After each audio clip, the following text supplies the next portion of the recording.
The first Mishnah in Bava Kama states, "Hezik chava mazik l'shalom ha'hezik b'mei tavaris." The din is that if you're mazik, you have to pay. It's a din meitav. But if you pay metatolin, there's no din meitav. Whatever it is, cash, you can pay brand, subin. But you have to pay up what you were mazik. As a first step in understanding Bava Kama, it is necessary to clarify what exactly constitutes hezuk in the Torah. At first glance, it would seem to be that monetary loss suffered by the nizik. No property was taken away, and no property was kept by another, so that there is no gnaiva. And there is no gnaiva involved. It is in some way ruined or rendered useless, which makes hezuk to be financial loss. If this hefsid, this financial loss, was caused by someone's maisa or the actions of someone's property, his behemoth, his boar, his aish, a chiyuv goes in effect to pay for the loss. This analysis is not true, however. Loss suffered cannot be the underlying concept of hezuk in the Torah. The Gemara Bava Kama Yud Amid Beis brings various psukim from which we derive the rule of Baila Metaplin bin Avela. Your behemoth, if your behemoth were to kill another's, leaving a carcass, an avela of some value, you the mazik, do not, you if you're the owner of the shore that was mazik, do not have to pay for a whole brand new behemoth. Rather, the owner of the nevela, the bailim, the nizik, takes the remains and deducts it from the value of the original behemoth, which the mazik is left to pay the rest. Would it not be for the chiddush of bailim metaplin ben nevela, the mazik would have been forced to pay the value of a live animal to replace the live animal that was killed. That's the havamina of the Gemara before the need for the pasuk. If there would be no such havamina, we would not need such a pasuk. Now, if hezuk is the monetary loss to the owner, how then would we ever have entertained such a thought? And why the need of a pasuk to establish rules of deducting? If a carcass remains in the hands of the bailim, the loss is the original value minus the value of the present nevela. That is all there can be to pay. How can you be made to pay for more? How can you be made to pay more than you were mazik? If hezuk is monetary loss, then there is only as much loss as there is a drop in value. If you could have been required to pay more than the loss, had it not been for the din of bailim metaplin, then this implies that damage, hezuk, is not financial loss, but rather is mitzad the chayfetz. It's object-oriented. That is to say, that the siba from this gemara, from this limud, from this gemara that learns that bailim metaplin, the siba of tashlumin in the Torah is not the hefsid bailim, but the destruction to the chayfetz, the shviras hachayfetz. Now, the need for the limud of bailim metaplin makes perfect sense. Previously, there was a live animal, which is now totally gone, and what remains, the nevela, has no affinity with the original live behemoth, since destruction is the idea of hezuk in the Torah. Then the chiyuv it generates will not be to replace the destroyed object. The chiddush din of bailim metaplin nevela dictates that even though hezuk is destruction of the chayfetz, yet tashlumin is based on the loss of the item to the owner. The measure of payment will be dependent upon the effect damage had on the bailim.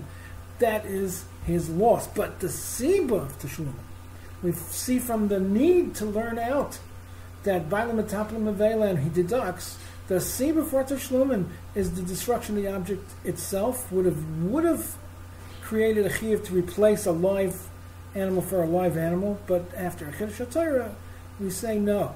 We say that we will make estimation of what the loss was. But do not make a mistake of interpreting the din of Baal Metapel Leila to say that from here we see that hezuk is indeed the loss. And that's why the mazik doesn't pay a whole new animal. Just because you end up paying the loss and no more is not necessarily a sign that loss is the machayev for tashlumin. Just that it's the basis for determining the size of payments. The rule is tafasta meruba loy tafasta. We are to limit any and every chiddush as much as possible. We showed that initially before this drash, hezuk is not financial loss. It can't be, because otherwise why would we need such a drash? There was only so much financial loss. Take off, deducting what's left and the veil that's left, that's the loss. But rather, you see from the need for Baal Metapel Leila that the Shviras HaChayfetz is the idea of hezuk. So then we would have thought that you have to pay a brand new live behemoth for what's lost. And the pasuk comes along and says that that Baal Metapel Leila you deduct. So we must conserve chiddush and continue to maintain that even though hezuk is Shviras HaChayfetz, but the Baal Metapel Leila is to say that tashlumin is based on hefsed baila. Additionally, there are Rishonim who interpret the whole din of Baal Metapel Leila to say that essentially the chiyuv is to pay the value of a new animal, and the nevela is used as shava kesef, and in other words, you have to pay an animal, and if there's a nevela left, then mazik is allowed to use that as payment. But in other words, he's chayav to pay for an entire new behemoth. Why is that? There was no only financial loss as much as there was after you deduct the nevela. So according to these Rishonim, even after the Chiddush HaKron, all there is, you pay the entire new live animal.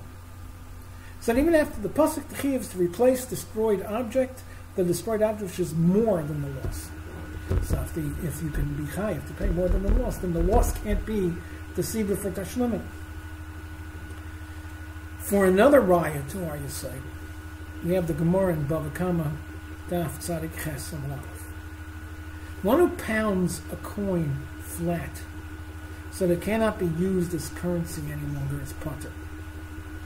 The reason given is that he didn't make any changes to the substance of the coin, for every bit of the original coin is present, and the fact that it's now useless is turned grama. Rabba then says, he continues and he says, and he qualifies this p'tur. He is only potter if he just flattens the coin using a hammer, for example. But if he were to file it down, he's chayav for the value of the original coin, since there was actually a depletion of material. The question should be asked, the question arises, a coin without its impression cannot be used as money. It's a slug. Why is the case of flattening considered grama? Just because there is no removal of the material of the coin.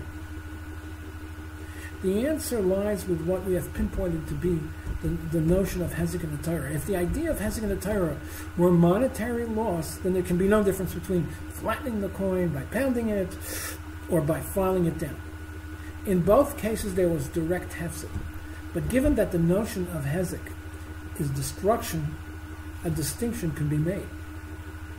In the instance of pounding and flattening, what's left is exactly what existed originally, albeit in a different configuration, which does not constitute destruction, says Rabbah.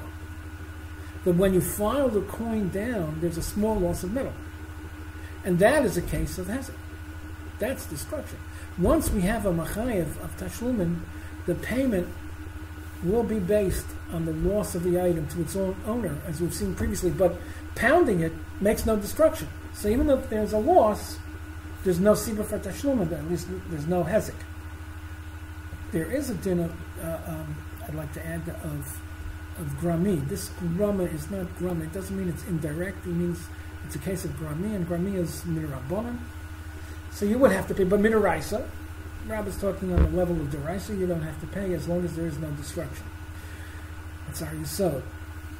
Now, having arrived at this new understanding of the meaning of hezuk in the Torah, we turn to the union of hezuk, shein, and nikar. We find a machlokes in Bava Kama where hezuk, shein, and nikar, whether hezuk, shein, and nikar is chayiv. An example would be one who's matama truma. There is nothing physically discernible in the truma which would show some sign that anything adverse took place. It's hezuk, shein, and nikar. It's eino nikar. However, it will obviously be a loss to the owner. You can't use it anymore. Truma is also if it's Tomei. It's also for Yisraelim, even if it's Torah. It's also for Kohanim if it's Tomei. And if monetary, let's go apply our new idea of hezuk. If monetary loss was the idea of hezuk in the Torah, then hezuk, shein, and nikar should be a reason to require tashlumin. But on the other hand, the man yomer that holds hezuk, shein, and nikar is potter would agree with our understanding of hezuk in the Torah and hold that if there's no sign of change in the object, then there is no destruction. However, we shall show that it is agreed on all hands that hezuk is destruction, but this does not dictate the need for hezuk to be recognizable. Just because hezuk is destruction, there's no need to be able to sense it so that we can have a machlokes whether hezuk, shein, and nikar is chayiv or not. And everybody holds that hezuk is destruction and not loss. It might be determined, its payments are determined by loss, but not there. If there is no loss, there is no siba for tashlum and payments. Now we can let's go look at this. The Taisus in Bava Kama in Daf Mem Hey Amud Aleph. It's Taisus Divrei Maskol Hashta Atfaste. It's the Taisus states that in the case of a ganef that had a hezuk, shein, and nikar, and he didn't do it. It just happened to the stolen article. We'll give you a case in just a minute. The ability to return the now useless stolen article and be potter is dependent on the din of hezuk, shein, and nikar. A ganef may remit the stolen article as long as it has not undergone a change, a shinui, relative to the condition it was at the time of his theft. If the article actually broke, even though through no fault of his own, he must pay money instead. And he's stuck with the stolen article. In a case where he stole chametz and had it become chametz shavar all over Pesach went by, and then he's caught with it, he wants to return it. Or in a case where he stole cash and subsequently the government no longer accepts it as legal tender, the din is he may return the useless item if hezuk, shein, and nikar is potter. You could say, here it is, and just like hezuk, shein, and nikar is potter. So here's your item, and keep it. And I'm potter, and I don't have to pay money for the theft, even though it's useless. But if you hold, but he must make restitution in cash, according to Mandam that holds hezuk, shein, and nikar is chayiv. And he cannot get away with remitting the item and say to the owner, here, this is yours. No, since hezuk, shein, and nikar is chayiv when it comes to hezuk, when it comes to returning, making a shava for your gnaiva, then you can't make a shava without using that object anymore. You have to pay money. Says Taisus. Why Taisus just makes an additional comment that he wasn't forced to make. If you're holding hezuk, shein, and nikar, it's chayiv, you can't return it. So Taisus says, he throws in a line, for this is no longer the article that was stolen. And had the hezuk been discernible, had it been a hezuk nikar, then there would be no greater shinui than this. And we're left. We have to ask, what is the Taisus' meaning? Had the hezuk been discernible, has been hezuk nikar, then there would have been no greater shin in this. Why don't just say that hezuk, shein, and nikar is chayiv, and so too the ganef must pay the owner and cannot return the article as is. But what we see from Taisus' explanation is our Yesod at work. Taisus understands that Madiyam or Hezuk Shein and Nikar Chayev likewise holds that Hezuk is in the Torah is destruction, even if it's Chayev. Yet, even if one cannot sense the damage, it's still considered destruction. In fact, if it would be recognizable, it actually is the ultimate case of destruction more than physical damage. For in simple physical damage, there will almost always be a part that's left and intact. But in the case of Mishtana Dino, now it's tummy, it's trim, it became tummy, it's chum, it became ulcer, it's currency, but it's useless, it's liras, it's not shkolim anymore. Then the article is absolutely and totally changed for the worse. Hence, the Ganav cannot utilize the article to accomplish Hashava and is forced to pay money, according to Madiyam that holds as a Shaynikar is Chayiv. We continue to maintain, without exception, that Hezek in the Torah is destruction in the object of Mammon, not its loss to the Bible. When we cannot sense the ruin, there arose a machlokes as to whether that this is considered destruction or not, but we need destruction.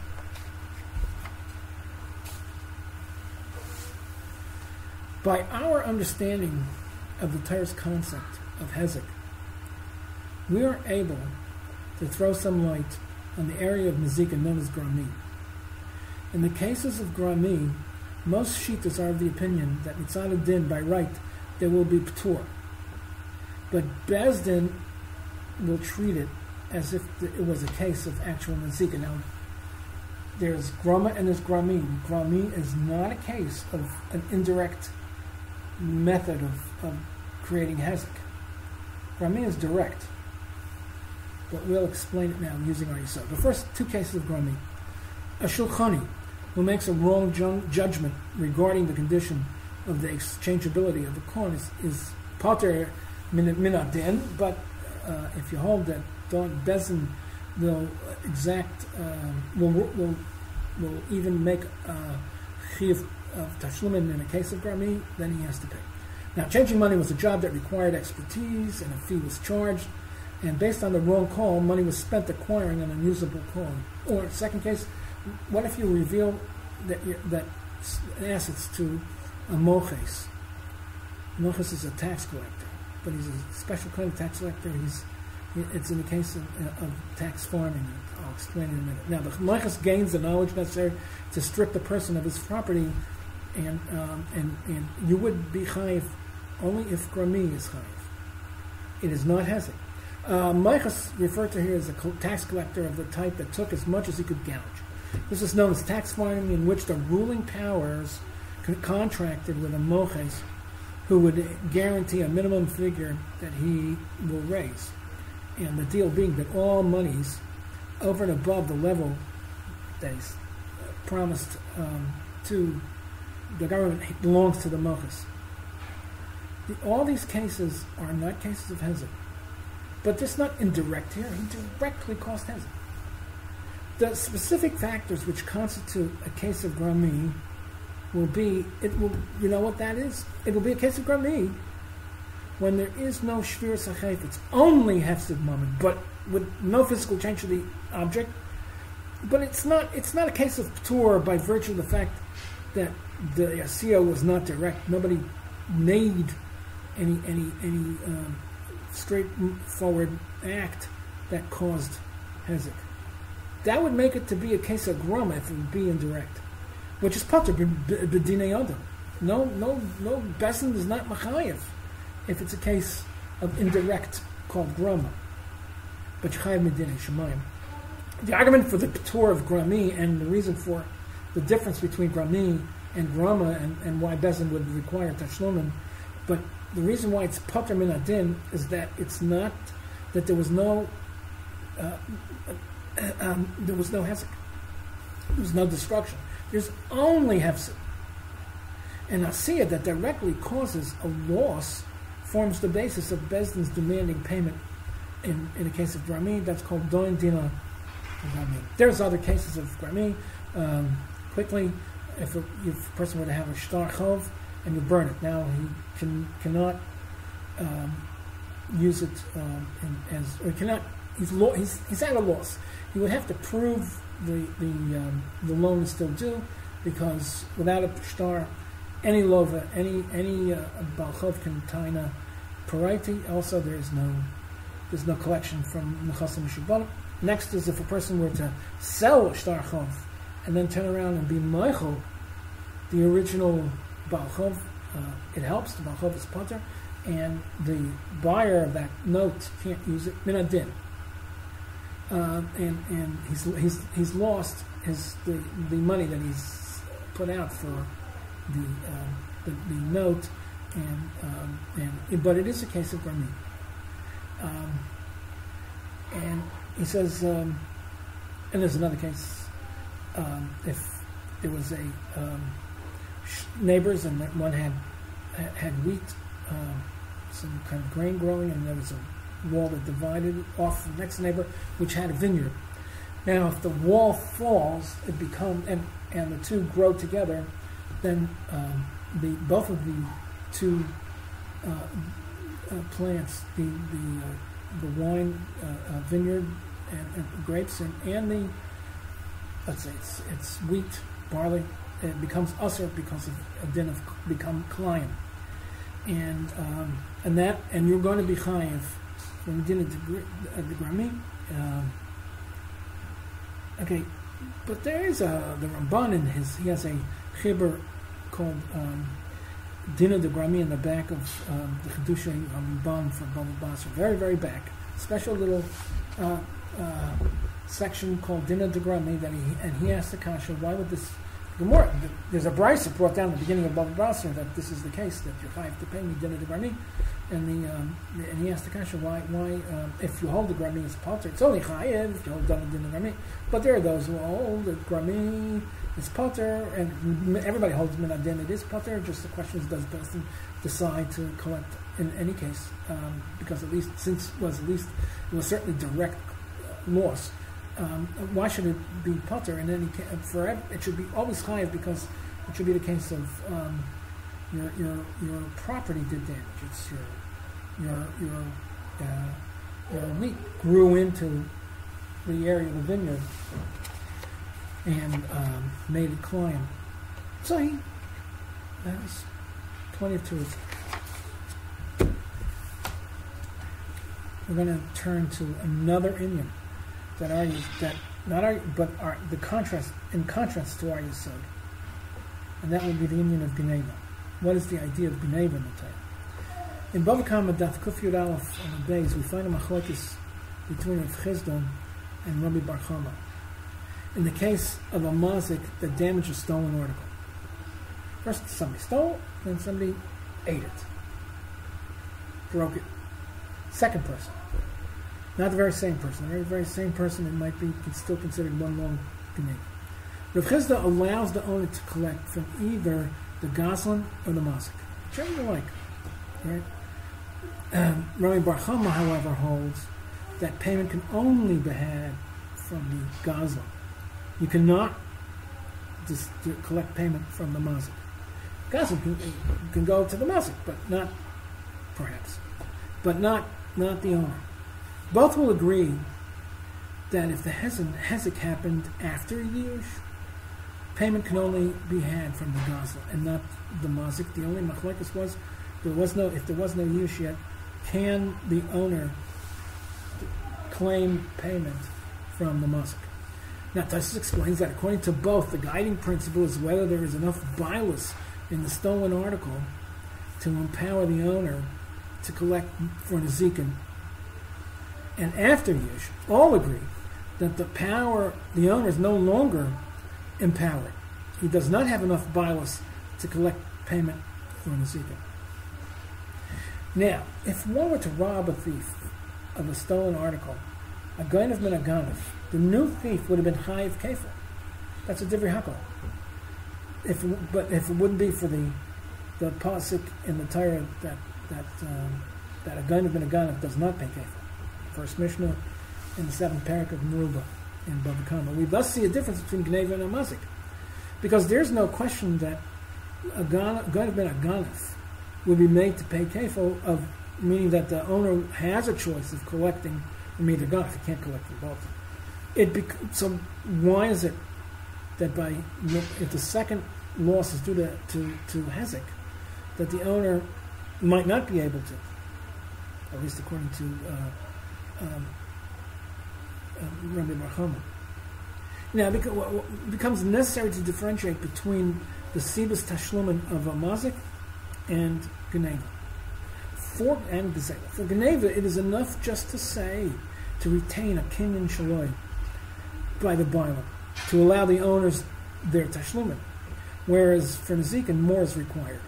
We assert that even if we are agreed that the Sibah of tashlumin for mazik is destruction to the object, not its effect on the owner, but in the case of gnaiva, it is indeed the effect that the gnaiva has on the Bible. It's the loss. When hefsek comes as a result of removal of one's property, then that's the idea of gnaiva in the Torah. And as long as the article belonged to someone, no matter how weak his bias, if there was yish, he's going to lose it, because even if you hold the yish by itself, the ganef isn't kaina, and he may not keep the stolen article. However, if there was shina rishus, then for sure everybody agrees that the ganef can keep the article and can make payment. No matter how, that's a weakened. The bias is definitely weakened in such a case. Now, no matter how weak the bias there might be, the owner suffered the loss at its theft. The right to collect tashlumi nezikin, however, is a function of one's bias. Being the owner doesn't create a logical inevitability that the destruction of the chayfetz will cause the tashlumin to be the owners. It is a right and a privilege by force of a pasuk in the Torah. In fact, many pasuk in the Torah, the ones the Arba Avos and the ones that Chayiv Adam in the end of Kachah. If bios is significantly reduced, as happens in the case of gnaiva, the owner can lose the power to demand payment for further destruction. Now, if it's the loss that's the Siva for Tashlumin, we don't care how weak his bios was. He's the owner. He suffered the loss. But if it's destruction, then why should he get paid for the destruction he has? Because the answer being that he's the owner. But if it's weakened bios, the Rabbi Barchama is of the opinion that even before Yish, you can't malign from a mazik after a ganef, and both Rabbi Barchama and Rav Chisda will be made that if after Yish you cannot get your payment only from the Gaza. But even if it's hefsed, gnaiva's hefsed, we leave the exact definition of gnaiva open. It might be the taking away of the property from the owner, that is the Sibah of Tashlumin, and the condition is, of course, that there's a loss. Or it might be the loss caused as a result of a removal. This is a machlokes, actually, in Meruba, and always brought when we're reading Meruba in the Ktsais, Achayshim, and the Sim Samishpit. Just look up Shulchan Aruch Chayshim Mishpit, Simon Lamed Daled, and the sugya of the din of Achaylikim Aganef. Our thesis here is that gnaiva is mitzad Bible. The psif for tashlumin by gnaiva is oriented to the loss of the owner, the effect that the theft had upon the owner, in contrast to nezikin, which is the effect that the hezuk had on the chayfetz. Okay.